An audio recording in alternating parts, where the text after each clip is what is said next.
En el nombre del Padre, del Hijo y del Espíritu Santo. Amén.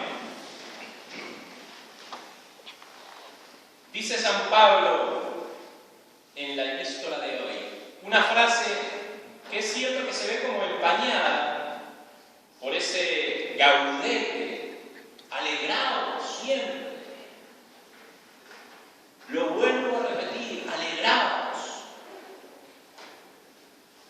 San Pablo dice en su epístola: no viváis solícitos. Y es muy interesante esta solicitud a la que se refiere San Pablo, porque hay una solicitud que es buena y hay una solicitud que es mala. Podríamos definir la solicitud buena, lícita, digna de alabanza, como una parte de la virtud de la prudencia. Esa solicitud es la que nos da la presteza para cumplir nuestros deberes. El que preside, el que manda, que presida con solicitud. El ser solícitos, de conservar la unidad del Espíritu mediante el vínculo de la paz verdadera. Y en cambio, hay una solicitud que es una solicitud pecaminosa. Es un pecado y es a la que se refiere San Pablo en el día de hoy. No viváis solícitos. Esa solicitud pecaminosa a la que se refiere el apóstol, el gran apóstol de las gentes, podríamos como derivarla en tres ramas. Primero, desear cosas superfluas, que es lo que dice San Pablo en su primera carta a los Corintios. Yo os querría libres de cuidados. Yo os querría libres de cuidados. El célibe se cuida de las cosas del Señor, de cómo agradar al Señor. Pero hay que librarse de todos los cuidados superfluos, innecesarios. Otra rama de esta solicitud pecaminosa es desear cosas temporales que son necesarias, que son buenas, pero desearlas como si fueran el fin, no como medios para llegar a Dios, sino como el fin en sí mismo.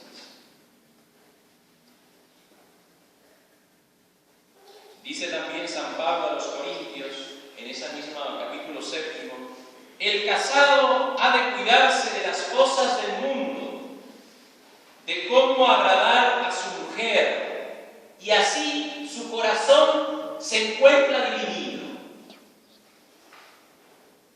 Cuidado. Las cosas temporales, necesarias, tenerlas como un fin, no como un medio para llegar a Dios. Y tercera rama de esta solicitud pecaminosa es la indisposición, la aflicción, la pena. Podríamos resumirlo en aquel pasaje del Evangelio en que nuestro Señor dice a la hermana de Lázaro: Marta, Marta, tú te inquietas y te turbas por muchas cosas.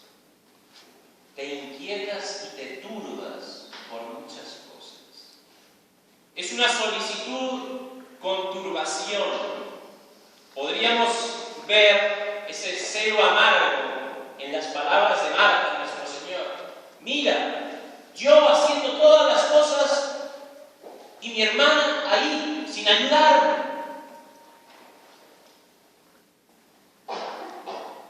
Mis amadísimos hermanos,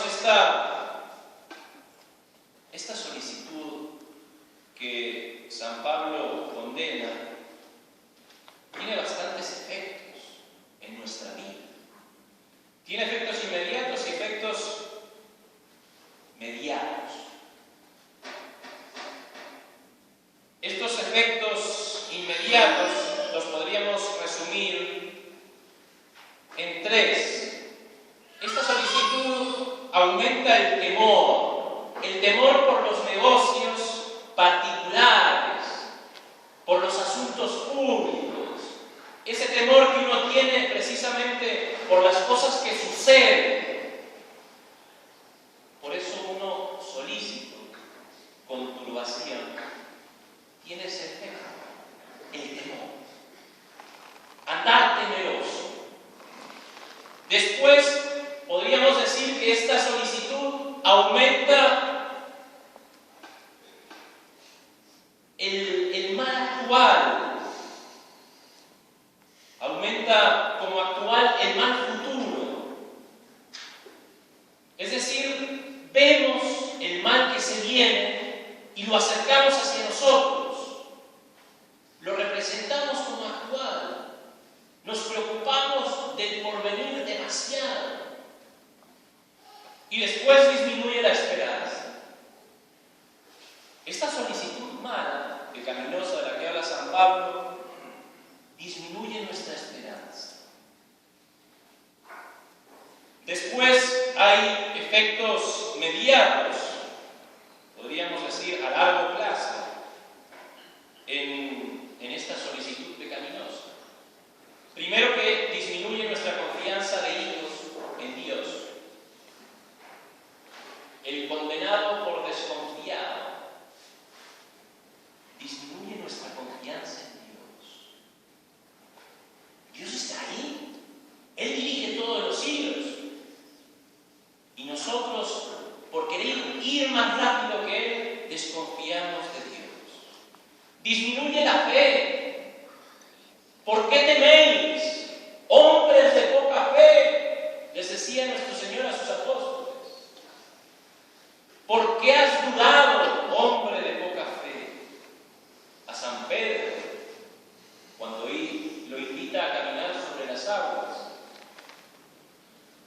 Los cuidados del siglo ahogan la palabra, el Evangelio. Disminuye la fe, disminuye la confianza, disminuye la fe y disminuye la caridad.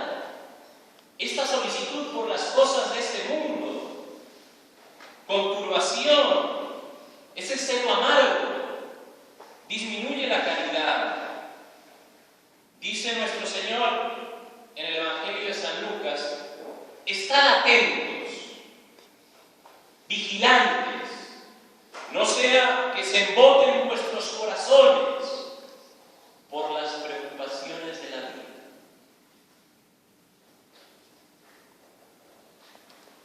La definición, los efectos, pero Padre, ¿cómo hacer para que esta solicitud pecaminosa, ese desear las cosas superfluas, las cosas temporales, necesarias como fin, esa solicitud con turbación, ese celo amargo, cómo remediar? 5 remedios ponen los santos. Primero, tenemos que excitar en nuestro corazón sentimientos filiales. Ver a Dios, nuestro Padre, sentimientos de hijo. Echar sobre Él todos nuestros cuidados, porque Él tiene providencia de vosotros, dice el apóstol San Pedro. En paz dormiré, dice el Salmo, juntamente y reposaré, porque tú, Señor, a mí, desolado, turbado, preocupado, me das seguridad. Tú me das seguridad. Y aquel Salmo 26, tan conocido: el Señor es mi luz y mi salvación. ¿A quién temeré? Yo he buscado al Señor y Él me ha escuchado, librándome de todos mis temores. Lo dice la Sagrada Escritura. Sentimientos filiales. Segundo, confianza en Dios. es nuestro Padre Celestial. Bien sabe, dice nuestro Señor en el Evangelio, vuestro Padre Celestial, que de todo eso tenéis necesidad. No os preocupéis, que no se invadan las dudas, las tribulaciones. Tercero, dicen los santos, sé constante en la oración, en todo tiempo, en la oración y en la plegaria.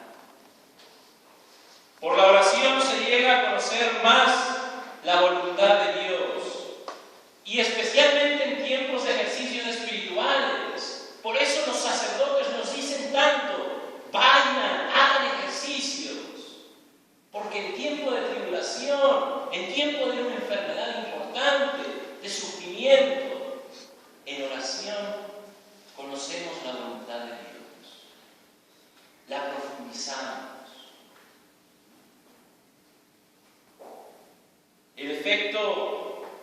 Uno de los efectos de la oración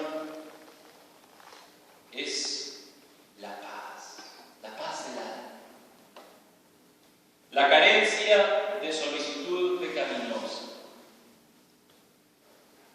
Mis amadísimos hermanos, un cuarto remedio, cumplir el deber, es decir, la voluntad de Dios. Buscar el reino de Dios y su justicia, que lo demás será por añadidura. Confiar como si todo dependiera de nosotros, nos paraliza nuestros deberes. Uno se aturbe, se turba y no cumple con el deber de Estado porque está pensando en otras cosas. Cumple la voluntad de Dios. No pretendas el éxito personal, ni temas el fracaso por el desprestigio que pueda acarrearte. En las cosas de Dios, dichosos los fracasos, decía un sabio predicador. Y quinto remedio, quédate en tu gozo y en tu paz. Gozo constante, fiándolo en Dios, una alegría que viene de Dios. Alegraos en el Señor. Un gozo reiterado, de nuevo os digo, lo dice San Pablo, alegraos. Un gozo modesto, no alborotado, ni descompuesto, ni ostentoso. Un gozo verdadero, sereno, íntimo, oculto. Como la epístola dice, vuestra modestia sea notoria a todos los hombres. Quédate en gozo, sea alegre y ten la paz de Dios, que sobrepuja a todo entendimiento. Entonces pidámosle, mis amadísimos hermanos, estos 5 remedios para quitar de nuestros corazones esa turbación, ese deseo de las cosas temporales por encima de las cosas de nuestra alma, para que un día, cuando Dios nos llame a su presencia, podamos decir que fuimos desprendidos de todas estas cosas de este mundo y que no nos cueste separarnos de ellas, para así gozar eternamente con Dios nuestro Señor en el cielo. Ave María Purísima. Sin pecado concebido, María Santa.